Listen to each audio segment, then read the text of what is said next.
Yung mga magagandang karanasan, yung mga himala, mga minamahal, yan ang dapat pakinggan ng Kristiyano.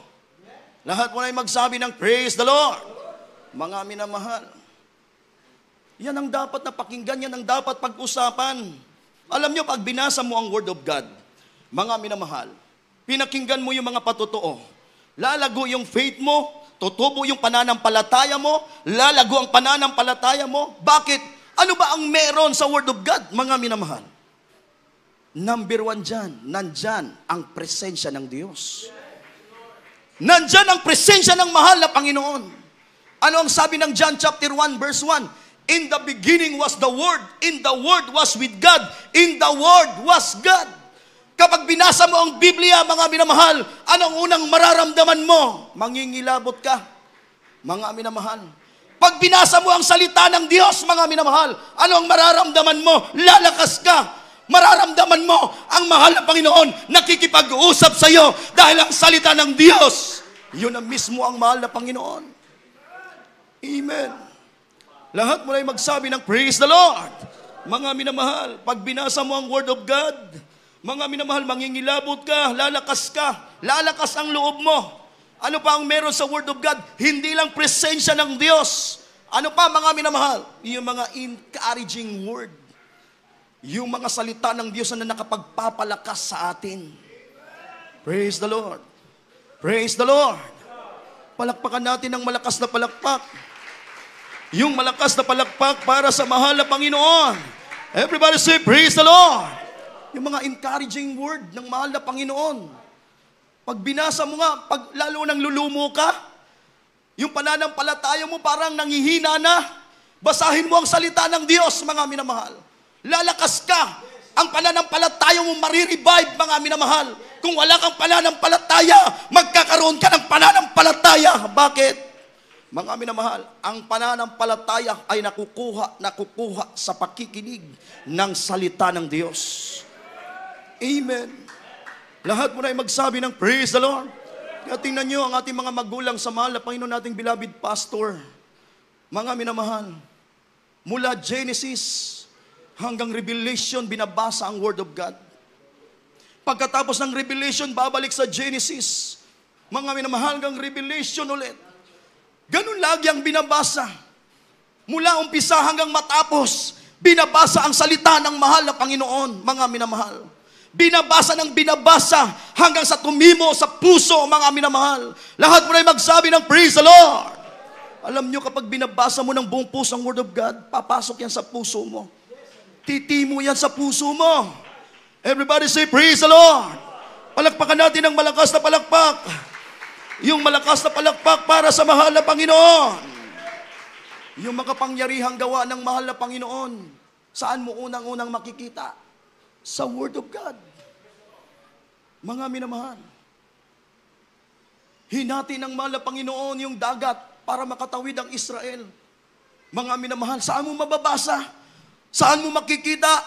Sa salita ng Diyos. Ang mga lumpo, pinalakad ng mahal na Panginoon. Ang mga kitungin, mga minamahal, nililinis ng mahal na Panginoon. Ang mga walang pag-asa, binigyang pag-asa ng mabait na Diyos. Ang mga hindi marunong magsalita, pinagsalita ng mahal na Panginoon. Ang mga inaalipin ng masamang espiritu, pinalaya ng Diyos. Saan mo makikita yan? Sa Word of God. Sa salita ng mahal na Panginoon. Praise the Lord. Lahat mo na magsabi ng praise the Lord. Sa mga patotoo. Pag nakikinig ka lagi ng mga patotoo, mga minamahal, lalakas ang pananampalataya mo. Sino ba sa atin, mga minamahal, ang nagsimula na? Meron na kaagad malakas na pananampalataya. Meron na kaagad matatag na pananampalataya. Sino sa atin ngayon ang tatayo na mula nung makilala niya ang Diyos, nabautismuhan siya, malakas agad ang pananampalataya niya? Mga minamahal, wala. Bakit siya nagkaroon ng pananampalataya? Bakit tayo nagkaroon ng pananampalataya? Dahil nakita natin yung grabing kapangyarihan ng Diyos. Nakita natin yung mga himala. Napakinggan natin yung mga himala. Naranasan natin sa buhay natin ang kapangyarihan ng mahal na Panginoon. Mga minamahal, ikaw mismo saksi. Ang buhay mo, binago ng mahal na Panginoon. Dati, mga minamahal, alipin ka ng bisyo. Alipin ka ng karamdaman. Laman ka ng hospital. May taning na ang buhay mo, mga minamahal. Na ngayon, mga minamahal, ay pinagpala ka ng Diyos. Hindi ka na sakit sa lipunan, mga minamahal. Wala ka na sa karamdaman. Ang buhay mo ay punong-puno ng kapayapaan, mga minamahal. Mismo sa buhay mo, naranasan mo yung grabing kapangyarihan ng mahal na Panginoon. Amen. Lahat mo na magsabi ng praise the Lord. Kaya kapag meron kang nai-encounter, chu-chu-chu-chu, ganito si ganito, ganyan si ganyan. Mga minamahal. Pati yung tumatayo. Mga minamahal. Huwag mo yang huwag mo siyang bigyan ng pansin. Bigyan mo ng pansin yung paglilingkod mo sa Diyos. Napakahalaga ng kaligtasan, mga minamahal. Lahat mo na magsabi ng praise the Lord. Salvation is the greatest matter of importance. Kapag nawala ang pananampalataya mo, hindi mo na may pagtatrabaho ng maayos ang kaligtasan mo. Kaya ingatan mo ang pananampalataya mo. Saan ka dapat nakapokus, mga minamahal? Sa kabutihan ng mahal na Panginoon, sa salita ng Diyos, mga minamahal, para ang pananampalataya mo ay hindi mawala sa iyo. Amen. Para ang pananampalataya mo ay tumubo, lumago. Mga minamahal. Praise the Lord. Lahat mo na magsabi ng praise the Lord. Kapag mayroong bubulong-bulong, rebukein mo na. Mga minamahal, di tayo pwedeng maghusga. May Diyos na higit na nakakakita sa atin. Amen. Ipagtrabaho mo ang iyong kaligtasan mo. Sarili na mayroong takot at panginginig sa harapan ng mahal na Panginoon. Praise the Lord. Palakpakan natin ang malakas na palakpak. Yung malakas na palakpak para sa mahal na Panginoon. Everybody say, praise the Lord. Romans chapter 8, verse 35. Italo natin sa 37 up to 39. Last verse. Maghanda po ang ating manunugtog. Ito pong sinasabi sa mga taga-Roma. Kabanatang 8, ang mga talata ay 35, talon sa 37, 38, 39. Sino ang makapaghihiwalay sa atin sa pag-ibig ni Kristo? Ang kapighatian o ang kahapisan o ang pag-uusig o ang kagutom o ang kahubaran o ang panganib o ang tabak? Hindi, kundi sa lahat ng mga bagay na ito, tayo higit pa sa mga mapagtagumpay sa pamamagitan niyaong sa atin ay umibig. Sapagkat ako'y naniniwalang lubos na kahit ang kamatayan man, kahit ang buhay, kahit ang mga anghel, kahit ang mga pamunuan, kahit ang mga bagay na kasalukuyan, kahit ang mga bagay na darating, kahit ang mga kapangyarihan, kahit ang kataasan, kahit ang kababaan, kahit ang alinmang ibang nilalang, ay hindi makapaghihiwalay sa atin sa pag-ibig kay Kristo, na nasa kay Kristo Jesus na Panginoon natin. Amen. Lahat mo na magsabi ng praise the Lord. Palakpakan natin ang malakas na palakpak. Yung malakas na palakpak para sa mahal na Panginoon. Kapag ang faith mo, mga minamahal, tumubo na, lumago na, ito yung mangyayari. Ito yung magaganap. Amen. Praise the Lord. Lahat mo na magsabi ng praise the Lord. Mga minamahal, magagawa mong maayos yung kalooban ng mahal na Panginoon kahit mahirap. Amen. Wala naman talagang madali eh. Yes. Amen. Praise the Lord.